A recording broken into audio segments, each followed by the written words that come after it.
муяссар тоирова ҳамроҳи фарзандонаш аз бинои додгоҳи вилояти суғд маъюсона берун мешавад.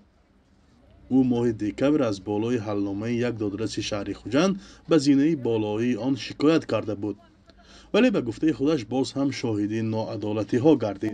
экспертиза тайин накард, МБТИ ҷиғ назад дода меша, нотариус дода меша ҷиғ назад, гуфтосям документ фаршивӣ биромдаги ин маълумотномаҳо нест аз қайди давлатанд, основани фаршиви документҳо, яъне ки судя дӯстдода гузаронда дод хонаи сабурӣ ва прокурор ба гуфтосиямо судяҳо хестану гуфтанд ки қарор без изменений монда шавад. Гуфта прокурор хаяку прокурор тарифи прокурори худаша гирифта инҷо яку қарора тарифи худошон ба кушол када гирифтан.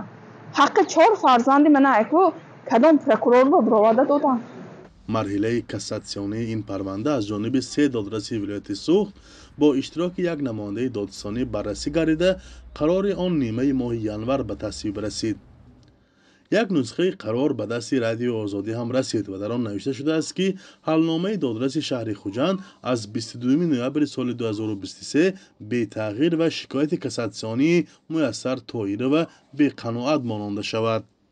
муяссар тоирова иддао дорад ки додгоҳ бо ёрии шавҳари собиқаш манзили сабтшуда ба номи ӯро ба ҳамсари як корманди додистонӣ додааст. шавҳари собиқи зан ин даъворо беасос медонад. муяссар тоирова ва шавҳари собиқаш зоҳир тоиров мегӯянд онҳо хонаи баҳсиро соли 2004 харида санад ҳам доранд.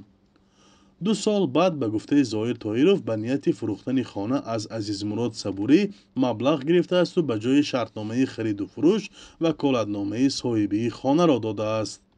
2006 $7000, $7200, $9,000 короче фурӯхтам. Демидама мо рафтим Девенис кадим, генеральный Девенис додим. 2006 то 2009 3 сола генеральный Девенис метиҳад аз доми Мияссар Тоирова Мияссар ба номи зани прокурор. ами доми 3 сол ба ва одам прокурор номаш ба хони када гифтанаш дакор буд. доми 3 сол ба хони номаш ба када нагифта, акун корша дида гаштаги, ҳами 2 моҳ пеш ва одам ман ба телефон када, муросо гуфт ки зоҳирҷон, biz сӯдбозӣ накунем гӯ. Хаякдан ҳам зентон ба гӯед. من همونه کده گیرم من گفتم اکو من 2014 ده و کده جدا شده گفتم آده گفتم و گپی منه نمیگیرد گفتم. ولی مؤثر طاهرова میگوید او از یگان خرید و فروش آگاهی نداشت و هیچ گونه وکالتنامه را هم امضا نکرده است. وی نسخه وکالتنامه را که ظاهر طاهرov دسترس رادیو آزادی کرد قلبکی میداند و ادعا دارد که نامناسب و امضایش خطا نوشته شده است. همکنون مؤثر طاهرova میخواهد از حلنامه دادگاه به زینه‌های بالایی شکایت برد و میگوید در مهاجرت کاری پاهایش بیمار شدند و به این خانه نیاز دارد. فرزان محمدی، رادیو آزادی، شهر خوجند.